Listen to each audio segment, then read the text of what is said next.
Pai, do Filho e do Espírito Santo. Amém. Proclamação do Evangelho de Jesus Cristo segundo Lucas.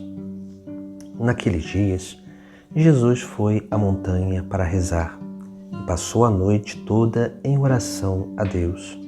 Ao amanhecer, chamou seus discípulos e escolheu 12 entre eles, aos quais deu o nome de apóstolos: Simão, a quem impôs o nome de Pedro, e seu irmão André, Tiago e João, Filipe e Bartolomeu, Mateus e Tomé, Tiago, filho de Alfeu, e Simão, chamado Zelota, Judas, filho de Tiago, e Judas Iscariotes, aquele que se tornou traidor. Jesus desceu da montanha com eles e parou num lugar plano. Ali estavam muitos dos seus discípulos e grande multidão de gente de toda a Judéia e de Jerusalém, do litoral de Tiro e de Sidônia.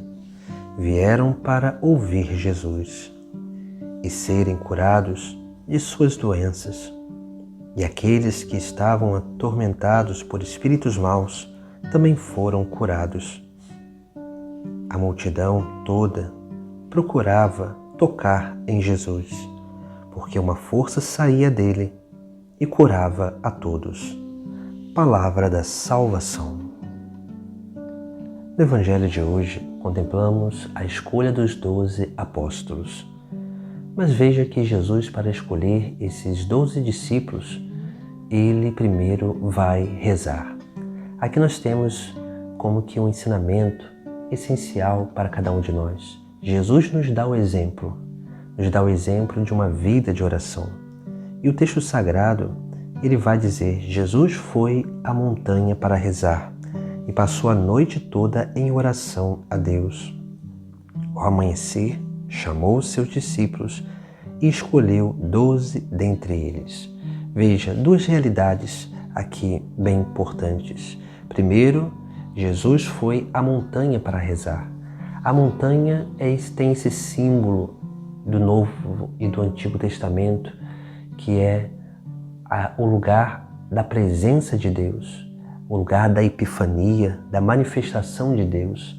Assim como Deus se manifestava no Antigo Testamento, na montanha, a Moisés, a Abraão, também a Elias, assim também Jesus se manifesta a seus discípulos na montanha, no Monte Tabor, na Transfiguração, também através do Sermão da Montanha, onde ele vai elencar os seus principais ensinamentos. Nós vemos que a montanha é o lugar da presença de Deus. Mas não é necessário que a gente suba a um monte, uma montanha, mas é necessário entender que aqui nós precisamos ter na nossa vida esse lugar da presença de Deus. Um momento de oração, aquele tempo no nosso dia a dia onde nós vamos nos colocando na presença do Senhor. Essa deve ser a montanha que nos traz a presença de Deus. Mas veja que é sempre também uma atitude da nossa parte de escolher um lugar, de escolher um momento, de ir ao encontro do Senhor para rezar. Depois, nós vemos que Jesus Cristo passa a noite inteira. A noite tem um simbolismo das dificuldades. Como São João da Cruz, ele vai dizer em um dos seus livros, A Noite Escura, falando sobre as dificuldades, as noites da purificação, onde acontece a purificação passiva. Essa purificação onde nós recebemos as dificuldades, as angústias, aceitamos estas para que assim possamos crescer na nossa experiência de fé. Jesus, ele nos dá esse caminho. Por isso que ir a esse lugar da presença de Deus que nós preparamos e também passar a noite significa não só estar nesse lugar da presença do Senhor, mas também aceitar tudo aquilo que Ele nos envia, todas as circunstâncias da nossa vida, para que nós possamos dia após dia, ir amadurecendo na nossa fé e amadurecendo na nossa experiência de Deus.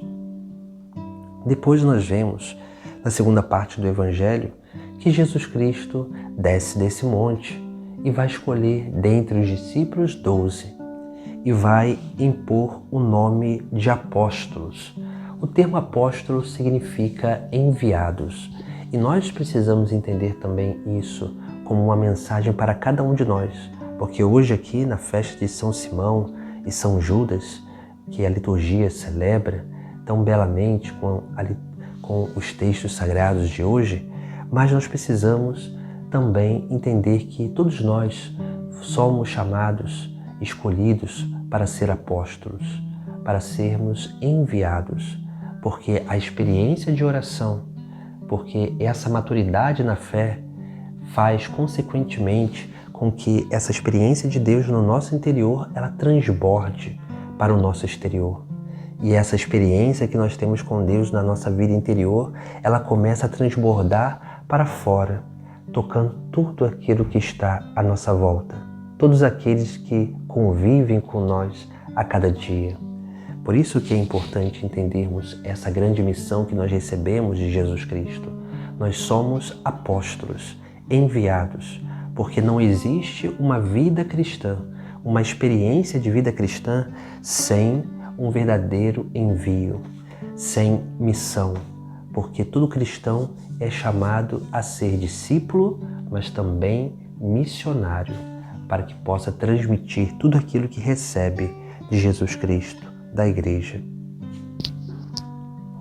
E essa obra de transmissão é essa obra de transmissão da obra de salvação. Porque se nós olharmos na última parte do Evangelho, nós vamos ver, né? Vieram para ouvir Jesus e serem curados de suas doenças.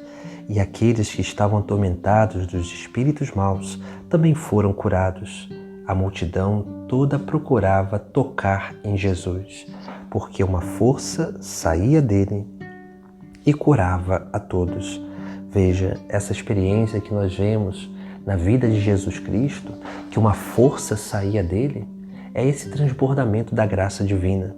É isso que também deve acontecer, precisa acontecer em cada cristão, porque todos nós somos chamados para isso, para ser instrumentos de cura, de libertação daqueles atormentados pelo diabo, pelos demônios, para que assim possamos ser esses instrumentos na mão de Deus e assim possa também sair de nós essa grande força que é a graça divina, que transborda da nossa vida para a vida dos nossos irmãos. Esse é o chamado de cada um de nós. Nós fomos chamados para ser apóstolos, para sermos enviados, para transbordar da nossa vida tudo aquilo que nós recebemos de Jesus Cristo. Mas tudo isso começa pela vida de oração e, é claro, pelo amadurecimento da fé diante das dificuldades da vida, porque só assim seremos capazes de dar um verdadeiro testemunho de que nós somos discípulos e missionários de Jesus Cristo, nosso Senhor. Em nome do Pai, do Filho e do Espírito Santo. Amém.